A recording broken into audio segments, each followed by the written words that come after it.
So I grew up a sheep and wheat farm in the middle of New South Wales.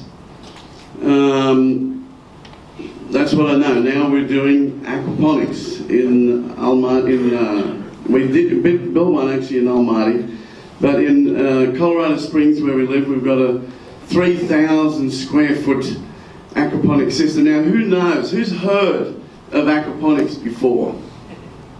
About half, and so we know.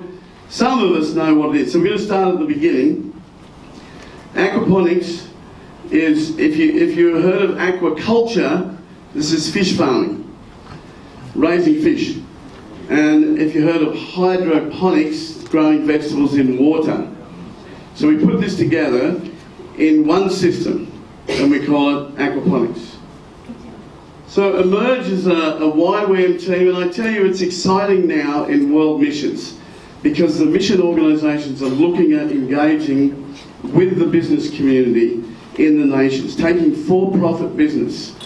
And there's a lot of difficulties with this when you got people coming, voluntary work, charity, non-profit, working together with the for-profit people.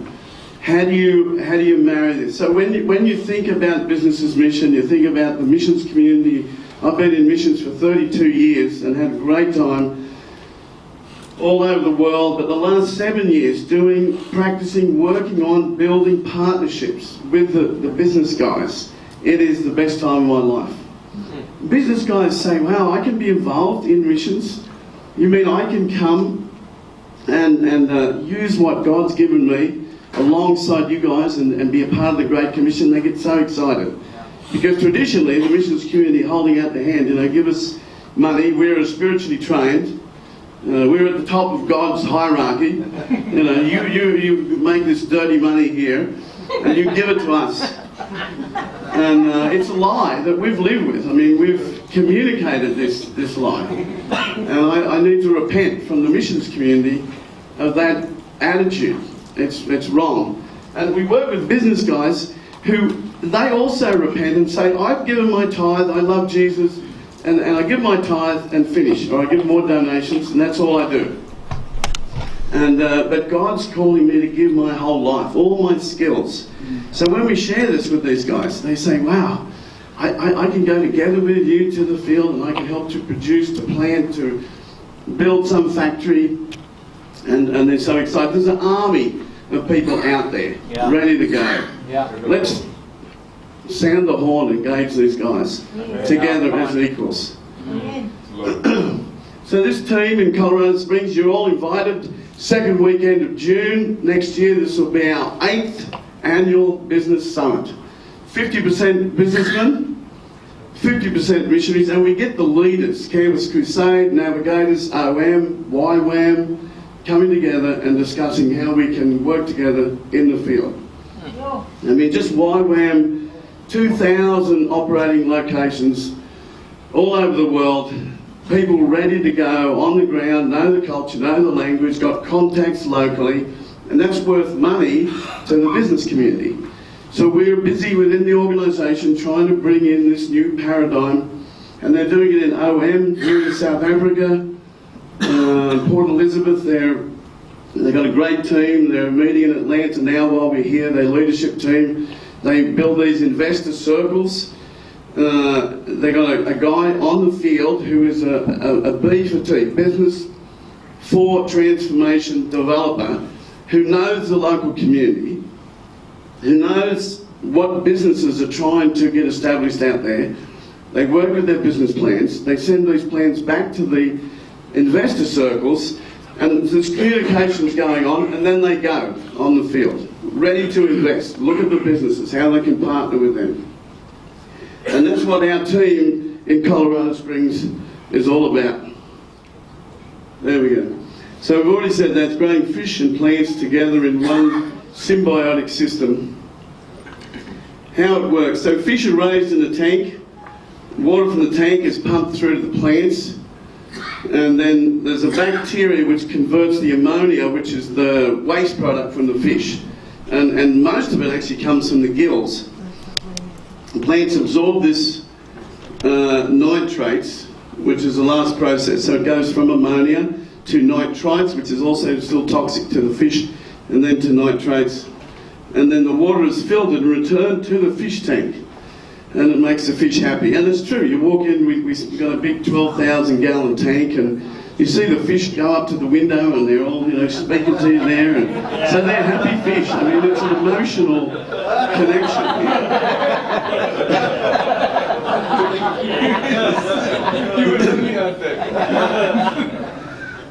And it's the beauty of this system is it's farming God's way. This waste product from the fish is a perfect combination of nutrients when it's broken down by the bacteria to feed the plants. You don't have to, normally if the system's running properly, you don't have to add anything. And there's not much water usage because the water revolves around. So you lose a little bit of evaporation and a little bit, we grow lettuce, so the lettuce is taking some of the water. So you have to add some water and some fish food. Okay, it uses 10% of the water of soil. You can grow a lot closer together, 2 or 3 times the amount. You've got no disease, tilling, no weeds. And you grow both fish and vegetables together. No pesticides or herbicides. Sorry, you can't see it there. And you're growing locally and you grow year round. So you've got a controlled environment. So in Colorado Springs, we've got 6 months of snow and cold weather, but we grow right throughout the year. And drought places is good where there's not much water or poor soil quality and low amounts of energy required. So what we need is a fish tank, a place to grow the plants, water pumps, air pump. Some of these are optional, as we'll see later on. A little bit of knowledge of plumbing, just putting the pipes together. Heat the water. In our situation, it's a lot different here. Everywhere around the world, of course, it's different.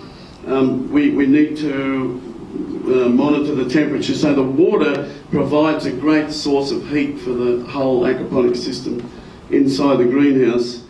And then optional filtration, and of course you need fish and plants.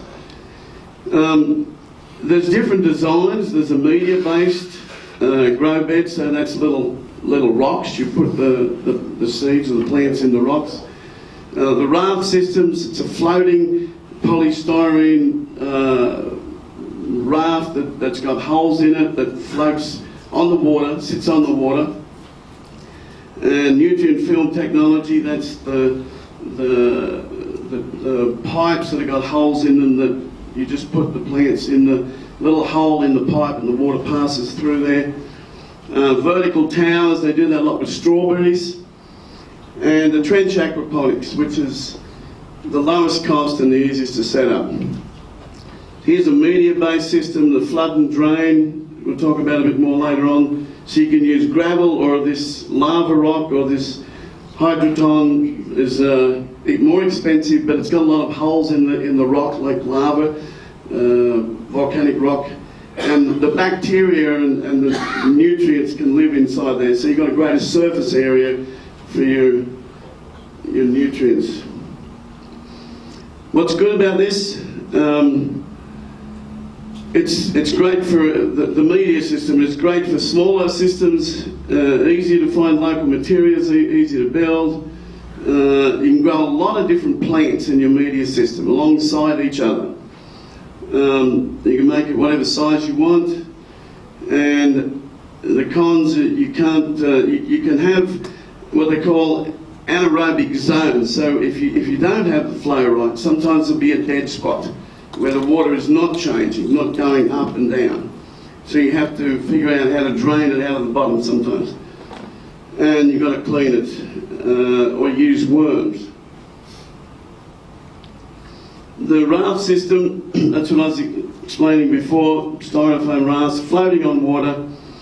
In our system, we start from the seeds, right from the beginning, and we go right through to harvest. So it takes about 7 weeks from seed to harvest. And we push it through the system. So, and we've got the styrofoam systems with a lot of holes close together, where we, after the seeding goes into that that close proximity styrofoam rafts. When they get to about 3 weeks, we take it out of there and put it into a system where there's not so many holes close together. If you do it like that, you can grow more in a smaller area, a little bit more work. What's good about the raft system, this is when they got commercial, it's bigger, high yields, and usually inside a greenhouse. And then tropical locations here, I think we're going to build one here with Keith, and we're going to try both systems, both the media system and the raft system. The filtration is more important with the raft system because, like the lettuce we grow, it won't handle the solids from the fish, so you've got to get that out somehow. And in our system, we've got both media and raft systems. So the media bed is like the filtration system. And then it's more specific and more focused on one crop. So our commercial operation is less. And that's what all the temperature, humidity is for the lettuce. Trench aquaponics, this is cheap, it's easy. So you can see we've got the fish tank here on the end. This is a little alleyway in India.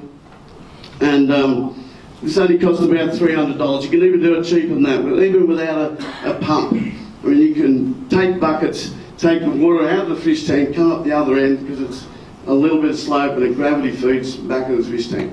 Wow. Very simple, very cheap. Can be solar powered.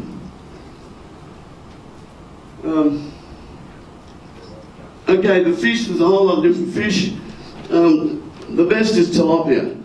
Does anybody know why? Why is tilapia the best one? Okay, grows faster, it's available. Also, it can stand. Sorry? Sorry, it read well and withstands quite a few change in water quality compared to other fish. That's right. It's more durable, stronger, water temperature changes.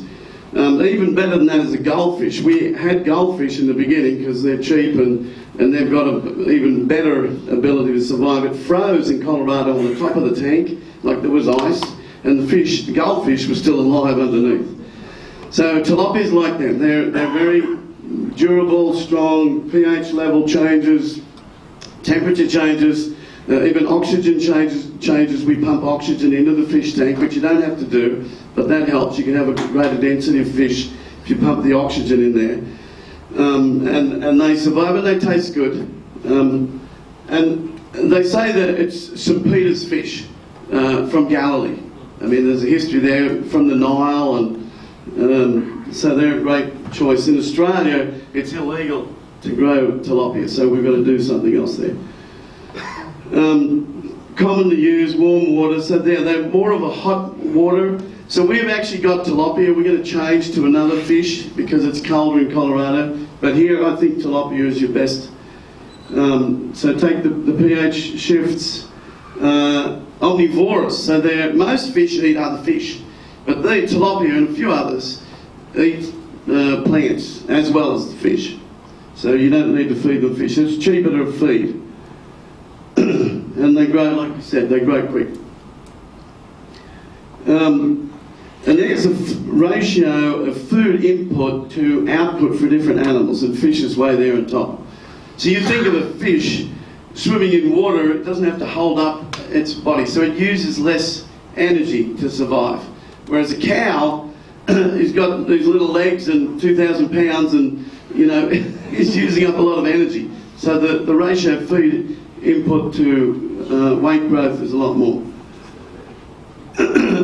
So it all works with the bacteria which is naturally available in the water, and that starts to eat down the ammonia and makes it into nitrites, and then there's another ammonia which brings out the nitrates, which the plant wants. There's a little bit of science to this. It's not difficult. I mean, you can, if you have no knowledge of this, you can, in 6 months, if you stick with it and focus on it, you can pick this up. We've had failures. We built one in Chiang Mai in Thailand, The guy who built it was a concrete guy from Denver. He knew and a successful business with concrete, so he built the trough there out of concrete. What he didn't know, fresh concrete leaches into the system. So, it all died, and the local people, it was a bio-vocational Bible college, they got discouraged and they left it, and we just had a failure. So now it's just a soil planting pot. But you've got to have somebody who says, I want to do this. This is exciting.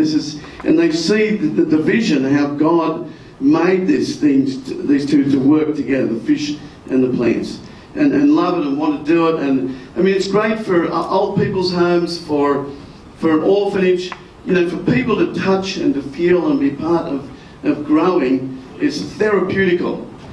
So the first thing, what people ask us all the time, now come here, come there, let's go and build one of these things. We say first, before money or any transfer of information, who have you got? At least two people.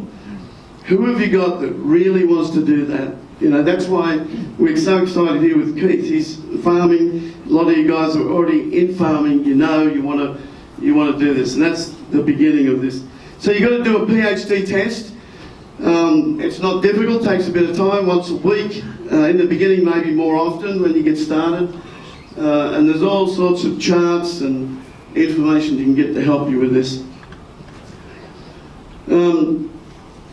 So your leafy greens are better off in the raft system, but you can grow all these things, even flowers. Herbs, basil's really popular. So then the next thing you think is, what's your market? Are you just going to do it for yourself and your community as like a charity, an orphanage or something, or are you going to go and sell this in a restaurant? So that's the other thing before you start. What is your market?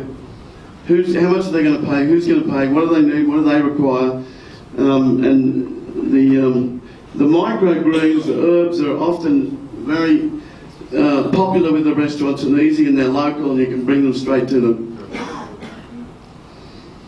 So plants like this, because the nutrients are constantly there, it's flowing through the system. So they've constantly got access to these nitrates.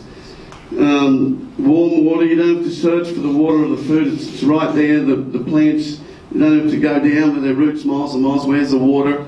They can spend more time growing up. And then you don't have to worry about weeds. What influences the amount of available nutrients to the plants? It's the density and size of the fish population. So you look after the fish, feed the fish, learn about the fish, and then the rest will take care of itself. I mean, of course, make sure your system and your pump and everything's working. And the feeding of the fish is important. So they've got to, whatever number of fish you got, whatever the feed ratio is, there's charts and tables to help you with this. That's what you've got to feed them. And they've got to eat this food in 10 to 15 minutes. So you've got to watch them the first few times. That's why I say in the beginning, you've got to be really committed to it. Do nothing else. Just do this aquaponics thing for 6 months, and then you've got it, and then it's easy. So there's different principles like this. Watch them when you feed them. They've got to finish that food. If they don't finish it, you're giving them too much. And then it can go through the rest of the system into the plants and destroy the whole system. And of course the bacteria there that's in the water, and the amount of plants that you put in is important. Water flow rate, oxygen content. So in the bigger commercial systems, we pump oxygen. So one of our components of the whole system is a big air pump, and we're pumping even into the grow beds and the fish tank. The more oxygen for the fish in the water, the more fish you can have. You don't see them coming up the top and grabbing air. They've got it there in the water. So lettuce, ideal temperatures, and every plant is a little bit different. So if you're doing commercial, you want to decide what are you going to do. Tomatoes, lettuce, focus on that, read up on that. and then make your whole system around that. If you want to experiment, do something small that we're going to do with Keith in the beginning here, and try a lot of things. Basil, fast, easy to grow, good market price. Usually basil's worth a lot of money. Good light, sunshine, lots of different varieties of basil, and you've got a continuous harvest. So you stagger your system. We've got our seed starting. Every week there's a new whole bunch of seeds starting, and then every week we're harvesting. Lots of other things you can grow. So what have you got to do? Every day you've got to be there monitoring it. You've got to be in the system, inside the greenhouse, or you're under your shade cloth as it would be here. Feed the fish every day, monitor their health, and people know, you don't have to know everything, but there is information on the internet. If the scales start coming off, they've got different colours, they've got disease in their eyes, there's information available to tell you what to do if that happens with the fish, and what you've done wrong. You've got to clean out filters every now and then, check the plant health, bugs, nutrient deficiencies, and again, there's a lot of different information available to help you with this. It's easy with a smaller system. You can do family size, you can do it bigger in the village, start something small. You just got to know basics to start with, basic fish care, farming skills. You cannot build it and walk away. Like I said, you've got to stay with this thing.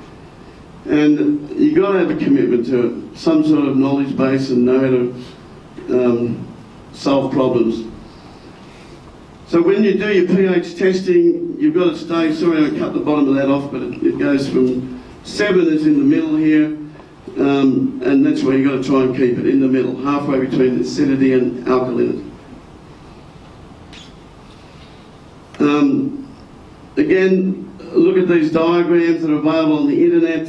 When the leaves turn yellow, there's something that you can do. You can add more iron. Usually yellow leaves, you need more iron, and you can add these supplements. And this is how, there's things available. I don't know what's here in South Africa, but you can add the iron, you can add salt, gives the magnesium, potassium, nitrates. When you start the system, they call it cycling up.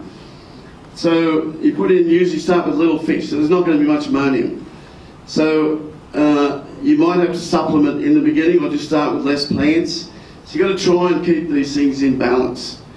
And if it gets out of balance, if you get rain come in through the shade cloth and waters down the amount of ammonium, then you might have to add something to the system. So, but your pH testing that you do will help you do that, know what to do. Lots of resources available on the internet. This guy there, he's one of the best, Bright Agrotech. He puts out a monthly news a video, and he covers all sorts of things. You know, nutrients, the system, how to run your pumps, scales. He's got very good monthly, and they're free. Backyard Aquaponics from Australia. They're leading, like they are in the rugby. I mean, they're leading the aquaponics world. It's true. We're going to be in the finals together, right? South Africa and Australia. Come on.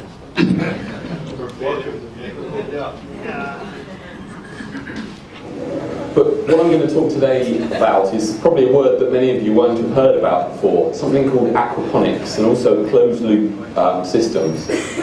Ultimately, the work that I do is about creating an ecosystem approach to growing food. I think for me, the penny really dropped while I was doing my PhD research over in Southeast Asia, working on integrated farming systems, and seeing the difference between farmers that really use their wastes as resources, as opposed to others that are being driven to use more agrochemicals, more pesticides, and moving towards the sort of the conventional forms of agriculture. So aquaponics really involves two very sustainable technologies in their own right. Aquaculture, or the ability to grow fish and aquatic organisms in water, as well as hydroponics, the growing of plants without soil. When we bring these two technologies together, we form aquaponics. The ultimate idea behind it is we take the wastes from the fish and we use that nutrient-rich water as a feed for the plants. The plants then in turn take up those nutrients, filtering the water for the fish before it returns back as clean and sustainable closed-loop system.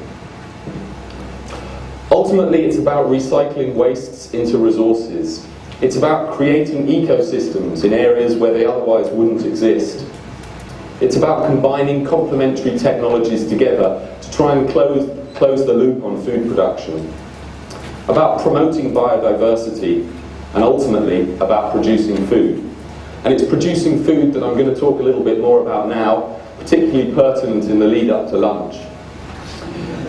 If we look at a system, and a food production system in particular, in terms of its inputs and outputs, we can judge that system based on its ability to generate more from less. If we look first at aquaculture itself, we have a cycle where we take the fish wastes, we use nitrifying bacteria to convert those wastes, and also filtration systems to allow water to be recirculated within a system. We have a number of inputs to the system. Firstly, fish food. There are a number of sort of sustainability questions that I won't go into now about fish food, but the crux is around about 1.2 kilos to 1.4 kilos of fish food go in to produce 1 kilo of fish.